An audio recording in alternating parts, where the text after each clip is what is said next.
Good morning, everybody. Happy Monday. NBA playoff week, baby. It's the Anthony Gargano Show, and we're presented by TrueMark Financial Credit Union. Check out TrueMark.com/PHLY or stop at your local branch. Learn more about the credit union difference at TrueMark Financial today. Oh, man, what a day yesterday was. I got to tell you, I do love the NBA tweaks.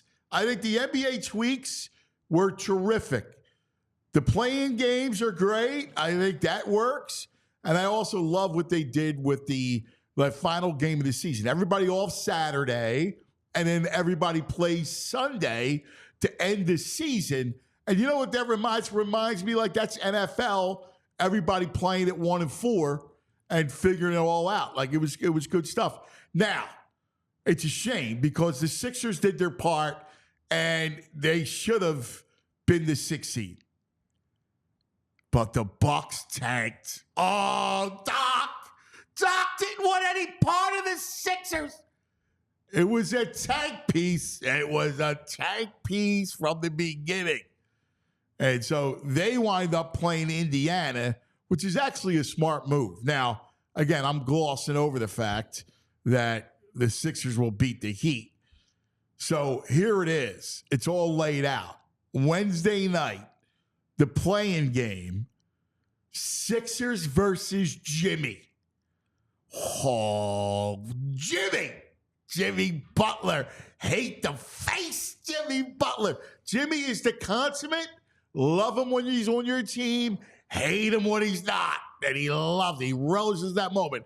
Now, normally, I would have a pang of fear going into Wednesday night because let's face it, even though I think they'll beat Chicago, Atlanta, right? But the issue is, I look at it and I go, in the end, you don't want to play Boston, right? It always goes back to Boston. Like, you don't want to play Boston in the first round. That's why it is paramount. It is crucial that you beat Miami on your home floor. You have to win Wednesday night. It all starts. Now, normally, again, I would have a little pang of fear. It is Miami. It is Spoelstra. They are vampires. Like, that's a vampire franchise. And Nick Nurse is Lestat, all right? Like, I mean, Nick Nurse. Spoelstra is like Lestat.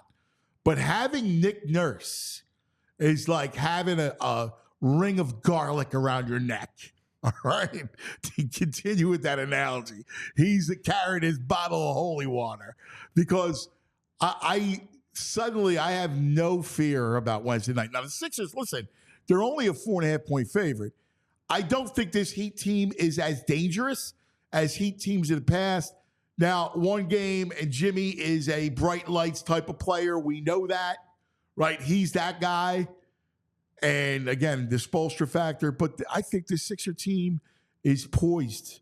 So I love the fact that it's a take care of all family business where you go through the Knicks, you go through Jimmy, and then you go in and play the Knicks, man. And then we continue the road. It could be a crazy road going forward that ends in Boston. Like, that could be it's shaping up to be an amazing spring, a fun spring. I got to tell you, I love the NBA playoffs. It's when the basketball is real. There is a distinct change in the game, pulse of the game, vibe of the game. It's completely different. You defend all possessions. Every game has a bigness. It matters. You execute. And this is where you see the game played so beautifully. And the game is just on steroids. So I love this time of the year. And I don't know. And I come to you with hat in hand, if I was wearing one. And I say to you, I know I've said this before. And I know every spring I get that, as soon as it starts, I'm all happy and I'm crying by the end of it. And it's always at the end of this, second round when they go down. I think it's different. JP, sing the song. ¡Vámonos! ¡Para los manos! Todo el mundo para Filadelfia. 76ers, pisa tus pies. Todo el mundo para Filadelfia. 76ers, let's go! Guys, what a weekend. I love that. I do. I love what you're a good singer. I and it sounds great in Spanish. Because I miss it. Like the fact that I can't play it, it's better with you singing it in Spanish. I appreciate it, because I love it too. You can carry it, dude. JP, John Zapata, my man, you can carry it. All right, so we got the set for Sixers, and that's on Wednesday. Now, let's go over the rest of the weekend. Phillies, 8-8 after 16. I can count. 8-8 after 16. And then everybody's like, well, if you're 10% in, look, just relax. I mean, I hate to keep saying it, but I always say this. It's too early for this team. You know this team's MO. I know everybody goes, well, look, they were supposed to get off to a hot start. You're going to get off to a hot start. Well, that's not who this team is. First of all, they don't rake until the weather gets warm.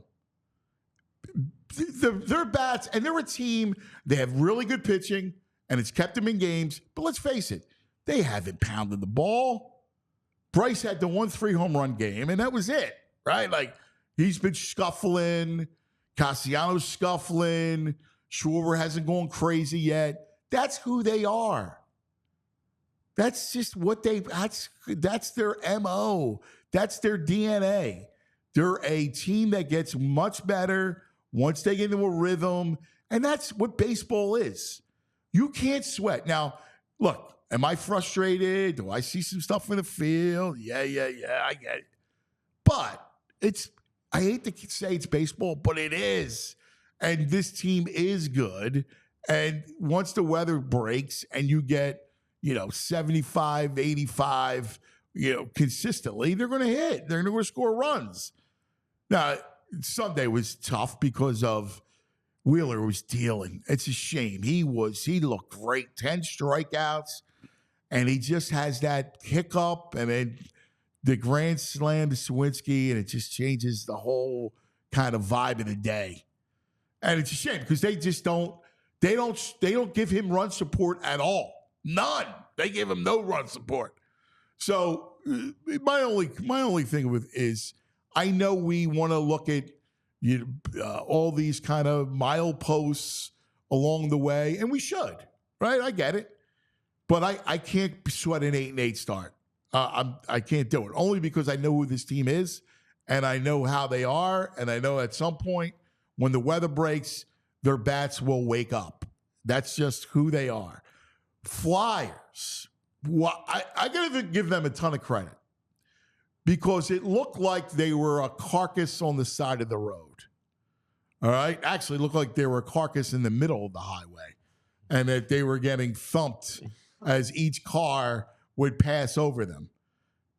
They really showed up. It started with the Rangers victory that our man VG predicted, and then it continued with a gutty, tough 1-0 win over New Jersey. Like, that was a really impressive win. And so they only have a 7% chance to make the playoffs, and I get it. There's a 4-team tie, basically. You're basically in the mix with it's Flyers, it's Red Wings, it's Detroit, and Washington. And so when you look at this thing and you go, all right, I get it. Pittsburgh, so Washington twice. All the three other teams have a game in hand. And so it's difficult to make the playoffs. But I love the resiliency in which this team showed. Coming up, we're going to talk to Keith Jones, Flyers president. And I'm excited where they are. I love a miracle. We had a miracle happen way back in the day. In 2010, when they made the run to the Cup, this team's not making any run. I would love to see them get in somehow. You play Washington. It could be fun. Now, these teams all play tonight. Washington's got Boston tonight. Detroit has Montreal. And Pittsburgh has Nashville. So, it's going to be very, very difficult. But this year was never about playoffs. This year was about really kind of refocusing the franchise and doing it in the correct manner, building this thing from the bottom up. And I think, I love where they are right now. I'm very excited. So we'll talk to Jonesy about what's in store. Everybody has their fingers crossed for this little run, but we'll talk to Jonesy about what's in store going forward and really kind of building this and taking the next step. We know about Mitch Scoff, and we're excited about the future with him. We'll get into all the details. And then the other thing from this weekend that was great was the Masters. I don't know how much you watched, but it was incredible from a Scottie Scheffler standpoint. I got to tell you, I fell in love with Scottie Scheffler. I watched it. I like the majors, and I kind of watch it all. Scheffler's like one of these incredible kids, like just nice guy, like great guy. He and his wife are expecting a child. That was a big story. He's a wonderful, just a nice guy and lovable guy. And it's interesting because during the yesterday morning, I had it on before the tournament, and Mike Tirico had the roundtable going on, and they brought up his personality and the fact that Scheffler has this very lovable personality, and they wondered, well, how would that play out on a Masters Sunday? Because if you went into the annals of golf, and really you can cross sports, that's why I'm bringing it up, Tiger was fierce and Tiger was intimidating. And they talked about it. Like if you played on Tiger's pairing on a Sunday, you melted. Like they all melted when they played with Tiger. Nicklaus was the same way. And everybody wondered, could a sweetheart of a guy in Scheffler, how would that work? And it was kind of cool because, listen, I'm old school. I love that stuff too. Like I love an intimidating, Michael Jordan, Larry Bird. I'm going to, take your heart, which goes back to Jimmy Butler, right? Like that guy, the alpha. I love that guy. I'm completely with you. However, it's a great story when you see a guy like Scheffler, who's just a sweetheart of a guy. But his play is not. His play is exceptional. And what I found interesting yesterday was that they all wilted, not by his personality or his swag, but they wilted at his play and truly let his play do the speaking for him. I thought it was really, really interesting how he was such a dominant player. He's the best player since Tiger. He's better than McIlroy. He's better than everybody else. The DeChambeaus and Koepkas and Dustin Johnsons from the past. He's that good. And his play, I think, kept everyone at bay. So it was a lot of fun. And I take a lot of correlations from sports. And, that Tiger is Jimmy. And just, in a golf shirt. And that's who we have Wednesday night. That is Pop It Off, our morning column brought to you by Olipop. All right? Olipop. Find your favorite Olipop flavor at your nearest Wawa. Hey, so let's start off with Sixers, JP. Yeah. And Jimmy. Do you have any kind of fear of Jimmy Butler? I mean, I would typically, and you know me. I love Jimmy, but obviously on Wednesday night we forget about Jimmy in that U6 uniform that one season. But I think what makes me feel good, is that the fact that this team is hot, and and it doesn't matter what sport it is, if you're hot going into the playoffs, more than likely you're going to have a solid outcome. And I think that Wednesday this matchup bodes well for the Philadelphia 76ers going up against the Miami Heat. Jimmy is Jimmy, but I honestly like our depth compared Miami. That's been No, the thing as a with team, you're spot on. yeah. As a team, look, this team with Joel back and Joel playing the way he's supposed to play, and I'm thrilled by this team because I look at them and I go, all right, Maxey as the co-star, and we have said this consistently over the last couple of weeks. It's a different vibe. It's a different feel with Maxey as your co-star and not Simmons and not Harden, not the beard. Yeah, no, that's 100% right. And when Joel's playing at the level he has, even with the injury, that's gonna take you pretty far. But the depth to me is the big part of this too. Obviously, like we know who the star players are for both teams, but I actually like our bench compared to Miami's bench, Totally. and that should definitely be a big factor. I think that's the story of the postseason. The story of the postseason, obviously, you're star laying with the two top guys, but it's how everybody falls in around them. Yeah, Oubre is a wild card, right? Like he's an interesting guy. Buddy Hield.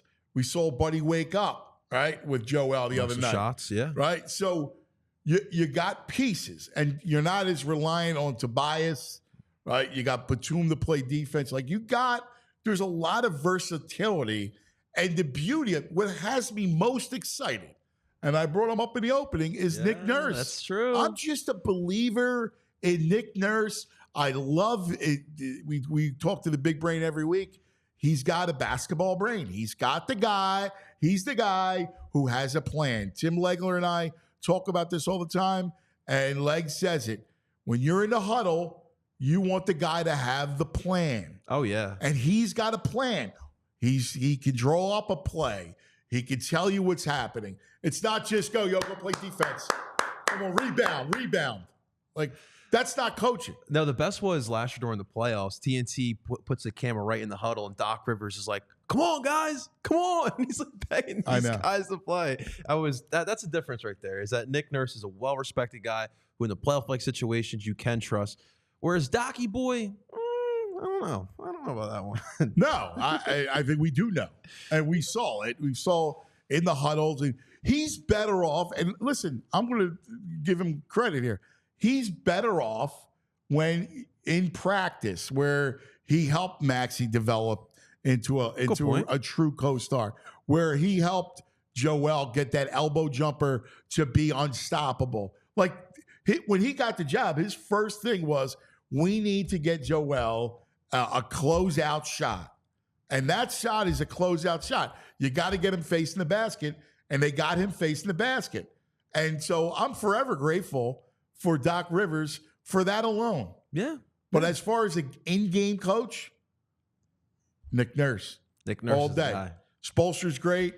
Nick Nurse is on his level, and this team is better. But we're basketball guys. This is gonna be a fun matchup on Wednesday. I can't wait. I mean, this is what you love if you're a basketball fan. all the matchups. Like I'm excited to go over all the playoff matchups. I love the play-in stuff. Oh my god! So listen, I do. I don't like. It's a little bit different when your team is in it. Obviously, I'm a little bit nervous, but the way this team is playing makes me feel good. But no, this is great stuff. This is great entertainment. And if you're a basketball fan, give me the play-in. No, I'm in. I love that we're just kicking this season off. I always think about it. It's NBA playoffs and NHL playoffs and draft. There we go. So like that's the spring here. With baseball as your companion every day. Yeah, and it's like this there is for you. This April is October, right? Like they're the polar. They're the two the vortexes of the year, right? Where you got the confluence of all sports happening. Yeah, they're the standstills for our sports season. April and the October. That's where the best North sports Pole come. and South Pole. There you go. That's spring perfect. and fall. You know, we need that on a t-shirt, cuz. Yeah, I like that. No, I love it. Coming up, Keith Jones is going to join us. I'm excited. So let's take us into Flyers. You do a lot of Flyers. It's a shame, man. This thing's a sweat. You need a ton of help. But I keep going back to it. I'm fine where they're at right now. I'm happy with the direction, and I'm happy that they're at least on the precipice, and it's been a good year. Yeah, I carry the same sentiment as you. Is that like, listen, whatever we get this season, like especially where we're at right now, is an absolute plus, because no one expected this team to be in a playoff-like situation this late into the season. But what we didn't want to see is them end the season on an 11-game losing streak, and you give them a lot of kudos because they get the win up in Madison Square Garden, right? It was a gutsy win on Saturday. It took all 3 periods, but Travis Konechny got the breakaway and was the big difference there. So now it sets up Tuesday, cuz it's going to be an epic Tuesday night. That Devils game was awesome. Yeah. Like that was old school hockey. It was. A lot of forechecking. It was a lot of aggressive play. And you just look at that goal. Nick Seeler dives. It leads the puck to Scotty Lotz in neutral zone, and Scotty Lotz with a great pass to TK. You give me a little Scotty Lotz. The Lotz, baby. I love it. Love these hockey nicknames. No, well, I mean, but that's again. I'm curious to talk to Jonesy about kind of the future of where they're at, and so we'll get into that with Keith and kind of. I'm excited. I want to like. Here's how I view it. I either want you in contention or rebuild and then the build up. And they're, I think, clearly now building up in the right direction. So we'll talk to Jonesy about that. We'll get into Phillies later. Here's the schedule for today. We'll talk to Keith Jones coming up next, then the Big Brain. Then coming up around 10, we'll get to Devon. So Devon Givens, who we love, from our all Sixers PHLY show. Devon, I knew it was a Monday after the playoffs. I had to talk to Devon. So we'll talk to Devon coming up at 10. Bros coming in. Jamie Lynch, 10:30 to join the clubhouse because we'll get into everything. Sixers, Phillies, and little Masters and Flyers with the bro. Your comments, as always, we love your interaction into the show. We're just getting started on a Monday. Right here as we hang out.